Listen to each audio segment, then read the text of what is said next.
తెలంగాణ రాజకీయాల్లో గత కొన్ని రోజులుగా కల్వకుంట్ల కవిత వ్యవహారం హాట్ టాపిక్ గా మారింది.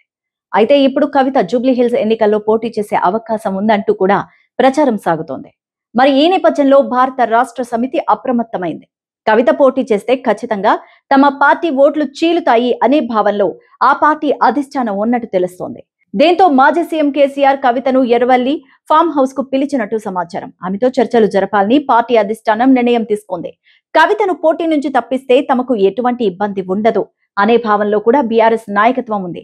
ఒకవేళ కవిత పోటీ చేస్తే పార్టీలో ఓట్లు చీలడమే కాకుండా అది అధికార పార్టీకి లాభం చేసే అవకాశం కూడా ఉండొచ్చు అంటూ రాజకీయ వర్గాలు అభిప్రాయపడుతున్నాయి.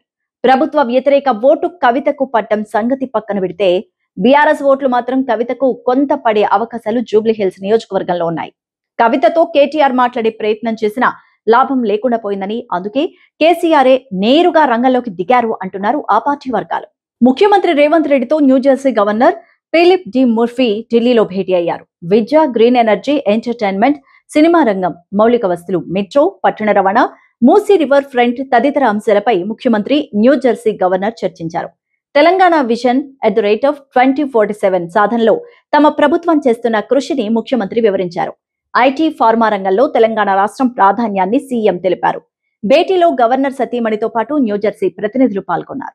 ఓట్ చోరీపై మరోసారి సంచలన వ్యాఖ్యలు చేసిన కాంగ్రెస్ నేత రాహుల్ గాంధీ సాఫ్ట్వేర్ ఉపయోగించి ఓట్లను తొలగిస్తున్నారని ఆరోపించారు. అయితే ఆ వ్యాఖ్యలను కేంద్ర ఎన్నికల సంఘం తీవ్రంగా ఖండించింది. ఈ ఆరోపణలు పూర్తిగా నిరాధారమైనవని, అవాస్తవాలను ఈసీ పేర్కొంది. ఆన్లైన్ ద్వారా ఓట్లను తొలగించడం సాంకేతికంగా సాధ్యం కాదంటూ స్పష్టం చేసింది ఈసీ. ఇక ఓటరుకు తెలియకుండా వారి ఓటును కూడా తొలగించడం అసాధ్యమని ఈసీ వివరిస్తోంది. 2023లో కర్ణాటకలోని అలంద్ అసెంబ్లీ నియోజకవర్గాల్లో ఓట్ల తొలగింపుకు విఫల ప్రయత్నాలు జరిగాయని అంగీకరించిన ఈసీ దీనిపై తామే ఫిర్యాదు చేశామని, అప్పట్లో ఎఫ్ఐఆర్ కూడా నమోదైందని తెలిపింది.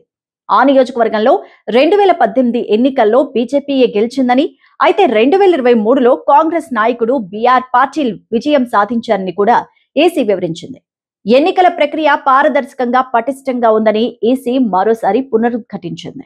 లిటిల్ హార్ట్ సినిమా హీరో మౌళికి హితవు చెప్తూ నిర్మాత, నటులు బండ్ల గణేష్ చేసిన వ్యాఖ్యలు ఇప్పుడు మళ్లీ వైరల్ గా మారాయి. కేవలం సలహా ఇస్తున్నానని చెప్తూనే బండ్ల గణేష్ ఇండస్ట్రీలోని మాఫియా గురించి బయట పెట్టేశారు. సక్సెస్ వచ్చినప్పుడు అందరూ నీ చుట్టూనే తిరిగి జై కొడతారు, కానీ ఆ తర్వాత నిన్ను ఎవ్వరూ పట్టించుకోరు. ఊహల్లో విహరించుకో, మంచి నటుడిగా నీ స్థానం సుస్థిరం చేసుకో. ఈ ఇండస్ట్రీ పెద్ద మాఫియా, ఎవరిని నమ్మద్దు అంటూ బండ్ల గణేష్ హెచ్చరించారు. ఇక ఈ మాటలు సోషల్ మీడియాలో ఒక్కసారిగా వైరల్ గా మారి సినీ పరిశ్రమలో చర్చనీయాంశంగా మారాయి. ఇక ఇండస్ట్రీలో ఎప్పటి నుంచో చర్చనీయాంశంగా ఉన్న నెపోటిజం, అవకాశాల అసమానతలు, కొందరు పెద్దల ఆధిపత్యం వంటి ఇలాంటి ఎన్నో అంశాలనే ఇప్పుడు బండ్ల గణేష్ చెప్పారని నెటిజన్లు కూడా అభిప్రాయపడుతున్నారు. ఇక సోషల్ మీడియాలో బండ్ల వ్యాఖ్యలపై ప్రశంసల జల్లు కురుస్తోంది. Action king Arjun, Aishwarya Rajesh lead roles లో నటిస్తున్న ముఫ్తీ పోలీస్ చిత్రాన్ని నిర్మాత జి అరుల్ కుమార్ సమర్పణలో జిఎస్ఆర్స్ నిర్మిస్తోంది. నూతన దర్శకుడు దినేష్ లెచ్చుమనన్ దర్శకత్వం వహించిన ఈ చిత్రం పవర్ఫుల్ టీజర్ లాంచ్ అయింది. క్రైమ్ థ్రిల్లర్ గా రూపొందిన ఈ టీజర్ థ్రిల్లింగ్ సన్నివేశాలతో అంచనాలను భారీగా పెంచింది. ఇంటర్నెట్ అంతటా ప్రేక్షకుల నుంచి ప్రశంసలు అందుకుంది.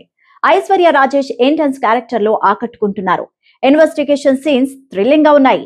స్టైలిష్ మేకింగ్ తో టీజర్ ఆకట్టుకుంటోంది.